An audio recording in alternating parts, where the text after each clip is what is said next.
Hey, everybody, welcome to a very special, first time ever mini episode of Final Guys, where we are going to review a movie that just dropped on Netflix right after the Super Bowl, uh, Cloverfield Paradox, which is the third movie in the Cloverfield line.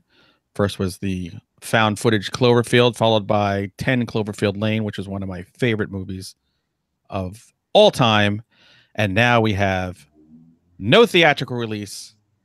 Put it on Netflix. Cloverfield Paradox. Yay! I'm joined by Jason Brant. Hey. And Jack Campisi. Oh, green clovers. And do we really need to get too much into what this movie is about other than saying it's Cloverfield in space? Well, I'd like to say this. During the Super Bowl, the commercial for this happened, and I was in a room full of what we call normies. So whenever one of the things that somebody like us would like the trailer for this or the Avengers or whatever, or Han Solo movie, I'd be like, the second the thing came out, I'm like, oh, this is Star Wars. Avengers, shut up. And I'm like, holy crap, Cloverfield. I'd heard rumors about a Cloverfield thing. So this happens, and it's like, tonight. I'm like, what? Man, this trailer made this movie look like a prequel to the original Cloverfield. And I couldn't wait to get home to watch it. And I stayed at a party for a while, got home probably around 11:30. The thumbnail was not on my Netflix, so I probably wasn't going to watch it that night anyway, but I didn't even have a choice. I don't know if I just have an old interface through my TV or something, but I didn't get to see it. By the time I got to watch it, I found out maybe not so much a prequel to Cloverfield like the trailer had led me to believe. I would beg to differ. I think it is a prequel.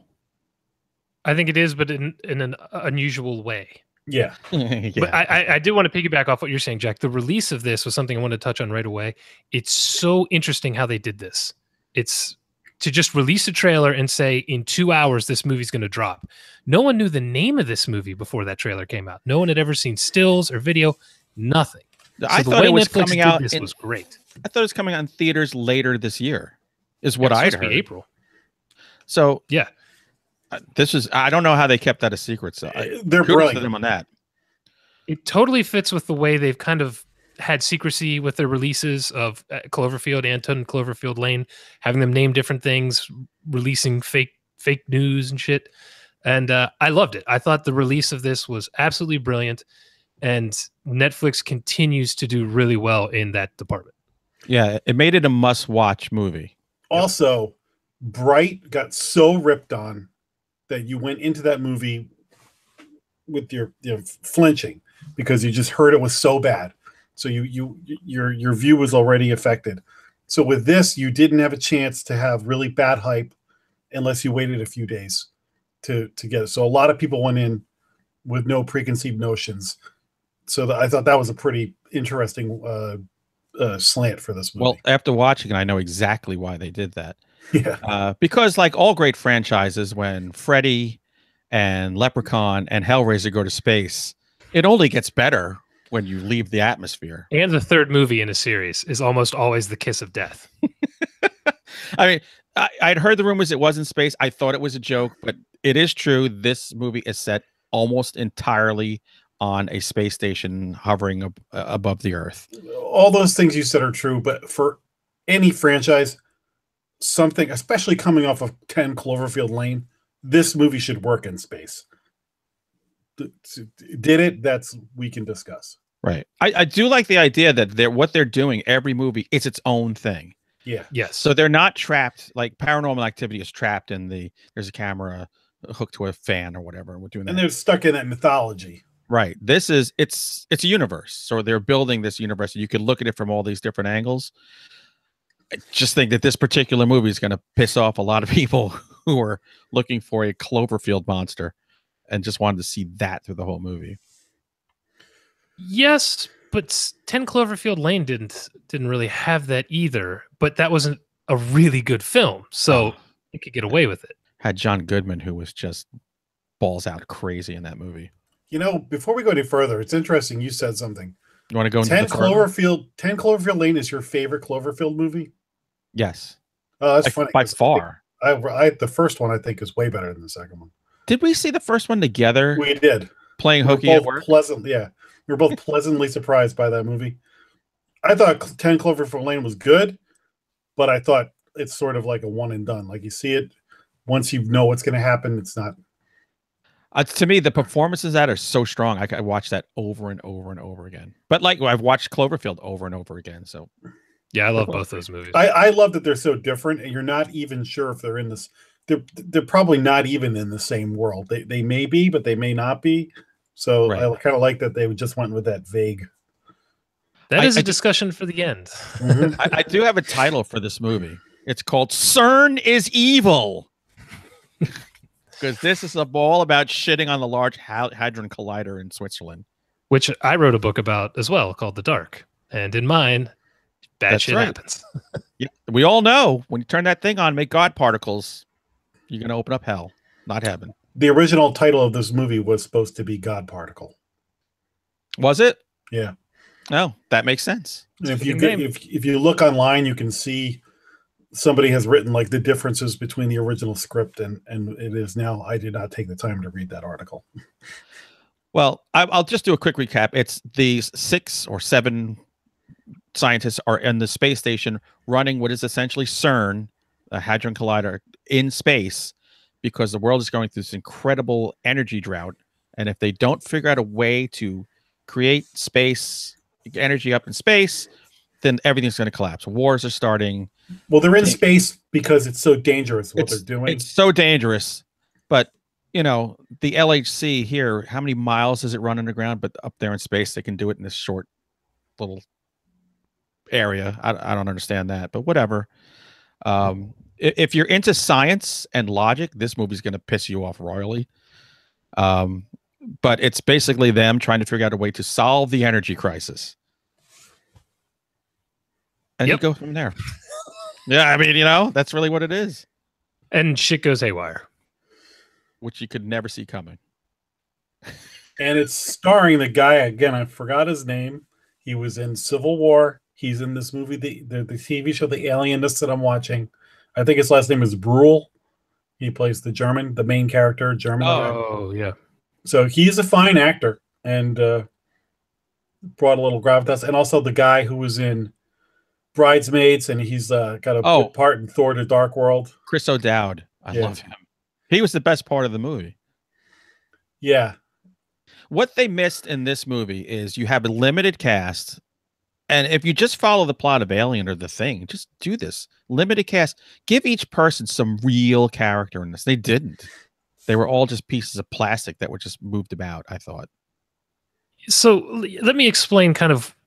okay, so you mentioned that they're basically smashing atoms together in space to try to create this sustainable energy source. And when they do, I should say at the very beginning, you hear a speech from a guy on the news who's saying we should not do this.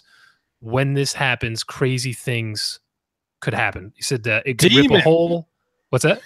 He says there's going to be demons. He said you're going to rip a hole in space and time. There could be demons. There could be things happening in the past, in the present, and in the future. Monsters could come out of the sea. Things could come from. He said he basically explains exactly what's going to happen in this movie in the first 30 seconds, and what happens in all the movies. And when they do this, crazy shit happens. It kind of rips a hole in space time, and insanity ensues. And for anyone who's seen Event Horizon, it's like that, but not as fun. Yes, and very clean. It's very slick and clean. And there's just so much weird stuff in this movie. There's a lot of multiverses in here. Do you know this movie well enough to kind of go first act, second act, third act, and as to what happens, and we could talk about it that way? Or should we just sort of talk? First act is establishing that they're up there for almost 700 days, and they've tried it, and they can't get a steady beam. And they're down to 3 more tries. They have enough power for 3 more attempts. And if they don't do that, literally the world is going to combust because down on planet Earth, Russia's planning to take over. Everyone's at war. Basically, I'm sure it's war for fuel. They really don't get into that. So that's the first third of the movie. Really. And the main character woman sacrificed being with her family to go up and be part of this crew. You know, her real name has the best name of all time, Gugu Mbatha Raw. That is pretty good. Gugu's a killer name. She's gorgeous. Gonna steal it. Goonie Gugu. What the fuck is Goonie Gugu? Nice. So yeah, that's the beginning of the movie. So no matter what, they can't seem to get this to work. And then when it does work, and here's where the first act ends, it overrides the circuits, and then they blink out of Earth's orbit and end up somewhere else. We should probably, I don't know if you mentioned this at the beginning, this is a total spoiler episode. Yes. Spoil. We haven't spoiled anything beyond the first 20 minutes so far, 30 minutes, but from here on out, it's impossible to discuss this movie without spoilers. And that's kind of the point of these shorter episodes, is to be spoiler episodes. So, which we never do normally. at this point, I guess just to make sure people understand, this is a spoiler episode. Go on. Yeah. Well, that's the end of the first half, and then it ends with a woman screaming in a wall who is become enmeshed with the wiring in the wall of the space. It looks like a Star Trek beamed somebody and it went wrong and she got beamed into the wall. It's the Philadelphia experiment. If you know that old chestnut about the naval ship that was trying to cloak itself and ended up supposedly teleporting. Was this in the 40s or 50s or something? Yeah. And then when it reappeared, did they go from New York to North Carolina or something like that? I don't remember anymore. It was off the coast of Montauk, and I forget where they ended up, or whatever. I feel like it was North Carolina. Anyway, when it reappeared, the crew members were fused to the deck, and all kinds of craziness had happened. So when I saw that, I thought, oh, it's the Philadelphia experiment. This is cool. I like this. This is unique. This is interesting. I'm in. Yeah, her screaming in the wall and then wondering what the hell's behind, because it didn't sound human. That was a tense moment. That was really cool. I really dug that. I honestly did. There's a lot of moments in the first 45 minutes of this movie that are very reminiscent of other movies which you mentioned, The Thing, Event Horizon, Alien, maybe Prometheus. There's a whole bunch of those, and there's a lot of WTF things that are happening that you're like, oh, I can't wait to see what the hell is actually going on here. 100%. This is a kind of storyline I really like, honestly, most of the time. Yeah, I love space movies, and you put space with a little horror, I'm in. Yeah, interdimensional things, going in and out of time. I really like this kind of thing when it's done well. I really appreciate it. This movie did have one moment that I just cringed because I can't take eye stuff, and when that dude is messing because he's got this pain by his eye, and his eye just kind of loses its orbit and just floats to the side of his face. I almost puked. He went full Sammy Davis Jr. glass eye on us. Hey, babe. He was really pulling at his skin too, and I was thinking, is this dude going to scoop his eye out? Yeah, that freaked me out. I actually have questions about that guy. I don't know if we can save it for later, because I'm not sure if I'm satisfied with. Did they ever really tell us why what happened to him happened? The worms? No. Yeah, well, the whole thing with his eye, and he was talking to like a voice in his head or something. Talking, the worms, the gyroscope in his gut. Yeah, like all that. I know some of it had to do with the other dimensions, but why was he full of worms and why was he talking? Like, does anybody get that? Because I was like, did I doze off and miss something? Because anything's possible when you mess with God. I think they were going for things are moving in and out of space and time. So it goes from here to here. It could have been in the walls, but it was in him. My problem is it happens, and us as the viewer, we're not given any kind of explanation. Like, they could have just a couple lines of dialogue would have really helped with certain things like that. Instead, they're just like, oh, there's worms in him. That sucks. Yeah, I thought when he was talking to later on, I thought when he was talking to himself, he was maybe it was both of him existing in the same plane, and they kind of fused. I don't know. Nothing sure about he was his talking to the character- worms, maybe. Nothing made sense on that. Nothing. And why was his eye moving, and why was his skin like that? Like, because it looked cool. Yeah, he was talking to voices at one point. It's like, okay, who's he talking to? He's talking to the worms? I don't know. And then he starts frothing at the mouth and he collapses. I'm thinking, oh, here we go. It's John Hurt. It's Alien. Yeah. Something's going to bust out of his gut, which was close. They just moved it a little north. So you mentioning that, Jack, reminded me of the thing I really wanted to talk about when I started to realize this is not going to be as good as I wanted it to be. And it's when the guy is touching the wall panel and his arm goes into it. That should have been very scary and very intense. Instead, it was cartoony and almost comedic. It became comedic for 10 minutes. It was that. weird. I couldn't That's get the tone of it. fucking arm. So this guy loses his arm in a wall, but it's almost cut off. It's not fused. He's moving around in the wall. It's actually kind of cool when he's like being dragged around. You're like, what the hell is going on here? But yes, it leans towards comedic, and then he loses his arm. They recover his arm. They find his arm doing like a thing from the Addams Family, and the arm saves the day. The arm saves the day, and he is talking about his. And yes, and part of me is like, this is kind of cool, and this is kind of wacky. At the same time, this also could be where they're jumping the shark. That to me was when he loses his arm and does not freak out. He's just like, where's my arm? My arm's gone. And he's like, fine with it. Yeah. Whereas any of us would be losing our minds. Like that could have been a very cool body horror moment. And instead, it was like a punchline. Yeah, he made a lot of pithy lines about it. I was like, oh, okay. And then his arm is sentient. Yes. What? How? Again, it made so much of this movie from the second half on makes no sense whatsoever. Yeah, because I was like, is that his arm from his other self? But why would his other self, like, you can't explain this off to me? Like, yeah, no. Exactly. And I feel like had they set up some rules where, okay, maybe they're fusing to the deck at times because the ship is going in and out of dimensions or something's still happening with the drive. Again, there's cool body horror stuff in there. There's interesting Event Horizon stuff in there. But when you have sentient arms and things like that, it just doesn't work. And there's no explanation. You're in Ash territory. Yes. Yeah, it was becoming comedic, and I don't know, it was bizarre. I did like of actual tech that made sense. If you're going to be stationed somewhere for 700 days, using the 3D printer to make your food and any supplies you need, I thought that was really cool. Oh yeah, because that's something that they're actually. And then they 3D printed Chekhov's gun.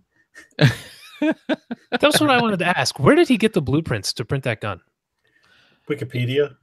He just uploaded them from Wiki Mapia, whatever. Winchesterpedia.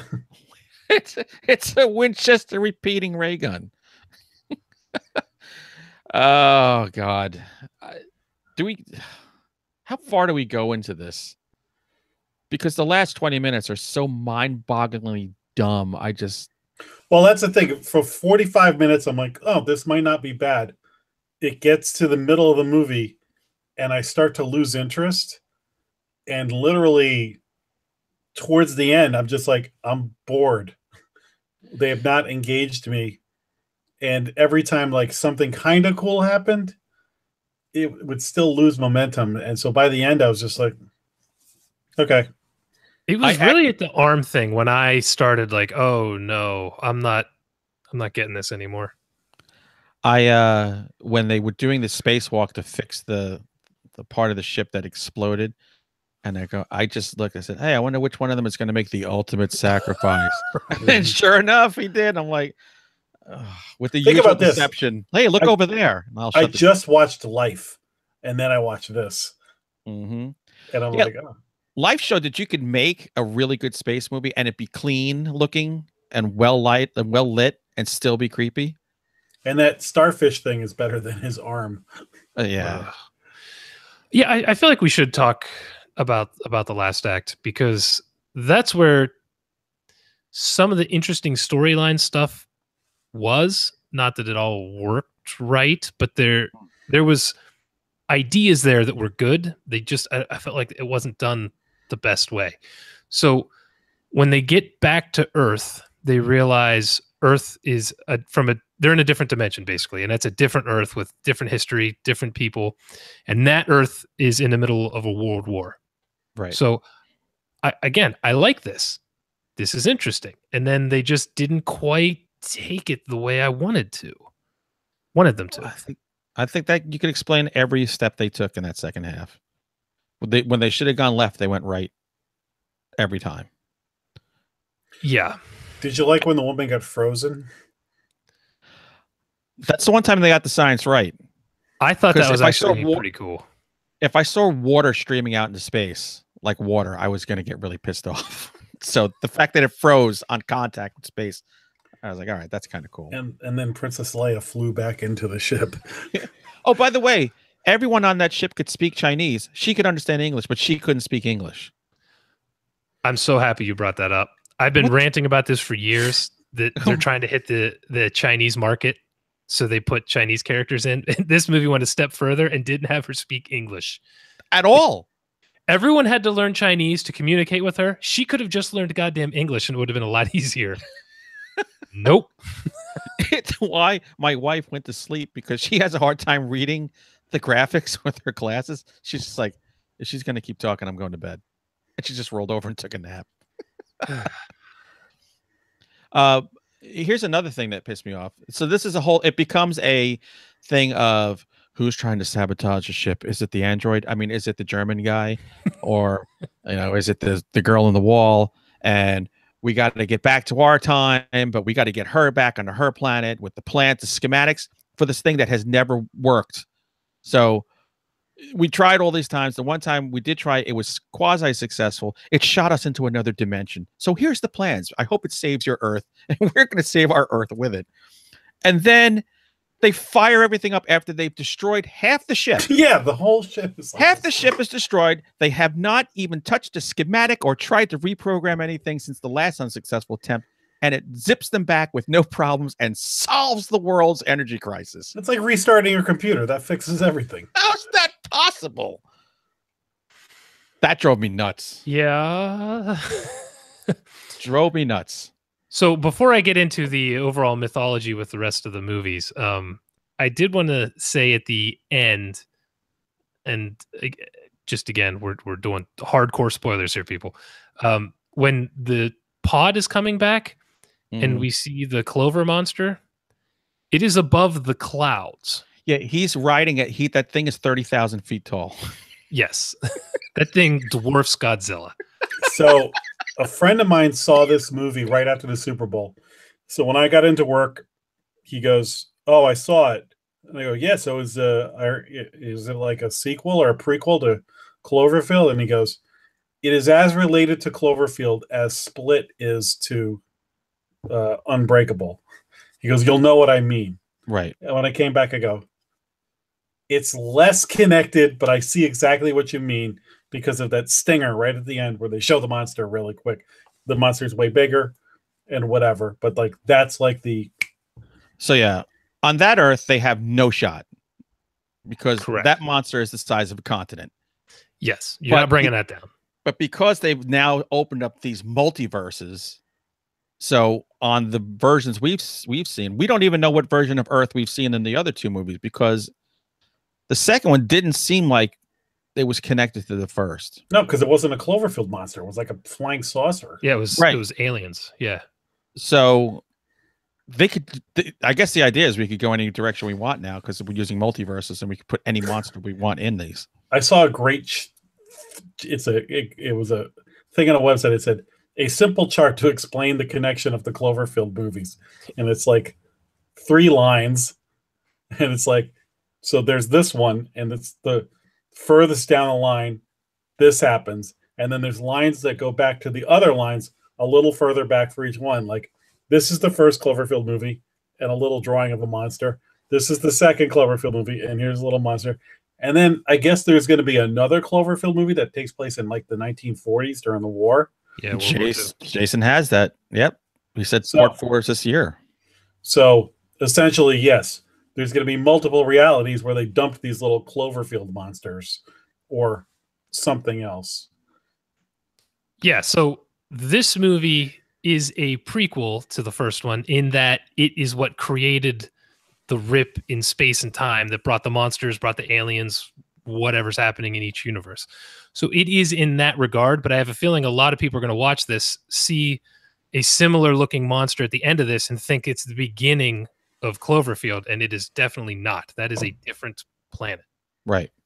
And in that planet, Captain America is leading the charge against Hitler. And he's going to fight the Cloverfield monsters. The Hulk is fighting that monster right now. But there's another reality where Captain America is a Hydra agent.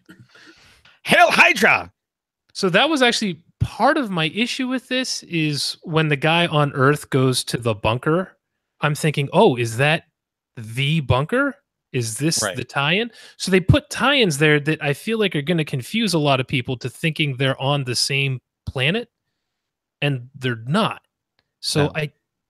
I appreciated them putting tie-ins in, but tie-ins in? Cousins. Tie-ins in? There we go. Yo, Tizens. Got it. Third time's charm. I appreciated that, but I didn't appreciate what they actually were. If that makes sense. Yeah, I don't know. I'm not going to watch this again, so I'm not even going to try to figure it out. By the way, it got 21% on Rotten Tomatoes, which puts it just under Bad Moms Christmas at 28%. That tells you all you need to know. You know, it's Hunter. When we first talked about this, you were saying you got a bad feeling about it because it's on Netflix. Mm-hmm. And the two ways I look at this is like, if Netflix can get if that movie, a lot of movies aren't worthy of a theatrical release, but if you could get high caliber movies that come out on Netflix or Amazon that are, a step up from the direct to video kind of stuff that usually sucks, that'd be great. So you're like, oh, a Netflix movie, it's going to be a good watch, like that 1922 or whatever that movie is. Yep. Mm-hmm. Some of the Stephen King. We see some really high quality stuff coming from Netflix. So you see this and you're like, oh, great. Then this happens. You're like, oh, that was really more of a direct to Well, video. because it was a degradation. They knew it was two theatrical releases that made a lot of money, and they knew this wouldn't, and that's why it went to Netflix. Yeah, they said this deal put the movie in the red automatic or in the black automatically. It's already made a profit by selling to Netflix. So, yep, I think they probably hedged their bets. Hopefully, Part 4 hits the theaters. Hopefully, a World War II movie in this universe, they could do some fun things, or it could be total sci-fi schlock. So, yep. Well, they went sci-fi. So maybe they'll go like John Wayne war movie with a couple the chances of a Cloverfield movie having a good box office are probably pretty slim. So putting a high quality Netflix movie would be a great idea. Come on, just step it up a little bit. Bridge on the River Cloverfield. I wonder how many views this will do, and if Netflix will try to buy the next one as well. Like I said, it's going to be a success. But then again, Winchester made its money. Insidious made its money. Well, so Netflix's model is completely different. We've talked about this. The Adam Sandler movies, they're going to keep cranking them out because people are watching them. Same with what the hell is the Will Smith we were just talking about? Bright. They're doing a sequel to Bright because it got a shitload of views.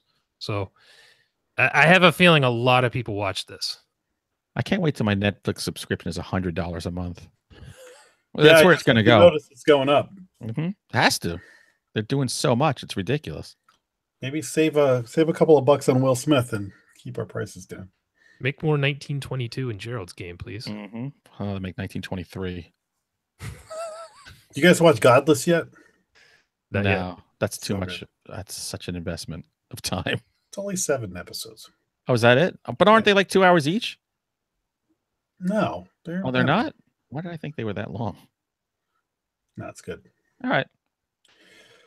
So it sounds like we're running out of gas with this one. 3 thumbs down. Yeah. I'm going to say if you're a fan of Cloverfield and you want to keep watching the series, like if you want to watch part 4, even though this isn't great, you should watch this because you'll get a better understanding of the mythos. But it's not great. It does explain it, and it does let you know that anything goes from here on out. Yeah. So is it worth a watch if you're a fan of Cloverfield? Yes. Is it particularly good? No. Watch it while you eat dinner. Yes. Sit there, have a nice hairy steak, a little beer, some peas. That's exactly it. This is, once again, this is not a turn off the lights, turn off your phone, and sit down and watch this. This is it's Saturday morning and I've got 2 hours before I have to be somewhere. I'll be able to pop in a movie while I'm doing things around the house. Yeah, there you go. I agree. Done. Boom. Mini episode. Finished. Fuckers. They said it couldn't be done. We did it. Sons of bitches. Oh, we're delirious. We've been doing this all night now. Okay. All right. I got to go rewatch Cloverfield Paradox. Awkward silence. You're driving, dude. Oh, I was driving. Again, I forgot again. I'm looking Yeah. at you, Jason. Your head filling my screen. I thought I was driving. You were Nope. driving. I We're don't even know all waiting anymore. on you to get us out of Okay. here. Well, anyway, we're done, everybody. Mini episode. We are going to do another mini episode coming up soon enough for Demon Night. So if you all want to jump back into your time machine and go back to 1995, watch it and then come along and not discuss it with us because we don't care what your opinion is. We're just going to talk amongst ourselves. Bye, everybody. Ta-ta for now. Bye-bye.